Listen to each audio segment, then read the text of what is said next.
दोस्तों, जैसा कि मैंने पहले वीडियो में आप लोगों को बताया कि दानवीर कर्ण की मृत्यु पर भगवान श्री कृष्ण क्यों रोए थे। जिन लोगों ने वो वीडियो नहीं देखा है, चैनल को विजिट करके आप लोग वह वीडियो देख सकते हैं। अब जानते हैं दानवीर कर्ण की मृत्यु पर उसके मित्र दुर्योधन का हाल। दोस्तों, दुर्योधन में लाख बुराइयां थीं, वो बहुत दुष्ट था, पापी था, लेकिन वह अपने मित्र के प्रति कितना कटिबद्ध था। दुर्योधन से हम सीखते हैं कि हमें मित्रता कैसे निभानी चाहिए। दोस्तों, मित्र हो तो दुर्योधन के जैसा। जितना कि कर्ण दुर्योधन से प्यार करता था, उतना ही दुर्योधन कर्ण पर विश्वास करता था। दोस्तों, महाभारत का युद्ध दुर्योधन ने अपने मित्र कर्ण के ही दम पर किया, क्योंकि महाभारत का कर्ण वह अद्वितीय योद्धा था कि उसके गुरु परशुराम का दिया हुआ विजय धनुष जब तक उसके हाथ में होता, तब तक कर्ण को हजारों योद्धा एक साथ मिलकर भी परास्त नहीं कर सकते थे।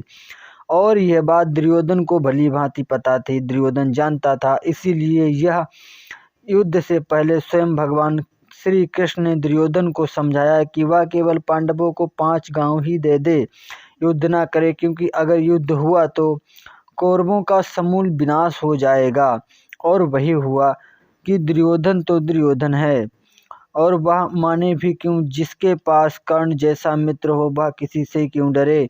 वह सोचता था कि जब तक मेरा मित्र कर्ण मेरे साथ है, उसका कोई अहित नहीं कर सकता। और तो और उस मूर्ख ने श्री कृष्ण को ही बंदी बनाने की चेष्टा की, जबकि कर्ण ने उसे समझाया कि वह ऐसा ना करे, क्योंकि वह जिन्हें बंदी बनाना चाहता है उन्हें कोई बंदी नहीं बना सकता। कर्ण जानता था कि श्री कृष्ण परब्रह्म हैं, जिनको प्रेम के माध्यम से ही बांधा जा सकता है। लेकिन दुर्योधन ने वहां पर कर्ण की भी बात नहीं मानी और भगवान को शक्ति प्रदर्शन करना पड़ा। और दोस्तों, वही दुर्योधन जो स्वयं भगवान के समझाने पर सुई की नोक भर जमीन देना नहीं चाहता था, वही दुष्ट कर्ण की मृत्यु पर जब कर्ण मर रहा था तब रोता है और कहता है कि कर्ण, मुझे छोड़कर मत जाओ, मैंने युद्ध तुम्हारे ही दम पर किया था, अब तुम मुझे छोड़कर जा रहे हो तो मैं आगे क्या करूंगा। रोते रोते कर्ण के मरने पर दुर्योधन नकुल और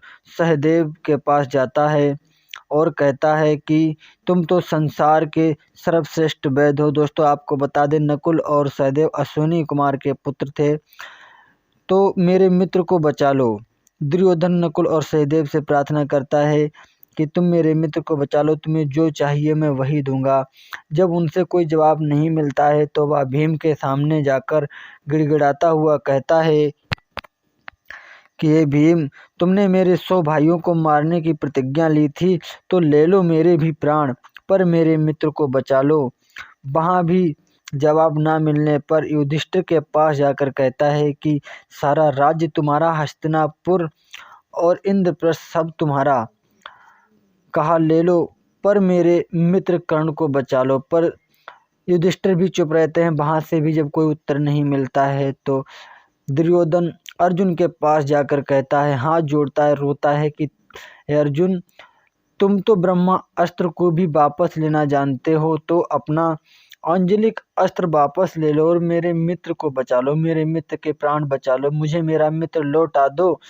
वहां भी कोई उत्तर ना मिलने पर श्री कृष्ण भगवान के चरणों में गिरकर रोता है, वही दुष्ट दुर्योधन, और कहता है कि सब कहते हैं कि तुम भगवान हो, हे माधव, अगर तुम भगवान हो तो मेरे मित्र के प्राण बचा लो, चाहे बदले में मेरे प्राण ले लो, तुम जो कहोगे मैं वही करूंगा। सारा राजपाट, धन दौलत, संसार का सब कुछ, सब ऐश्वर्य आपके चरणों में दे दूंगा, पर मेरे मित्र को बचा लो।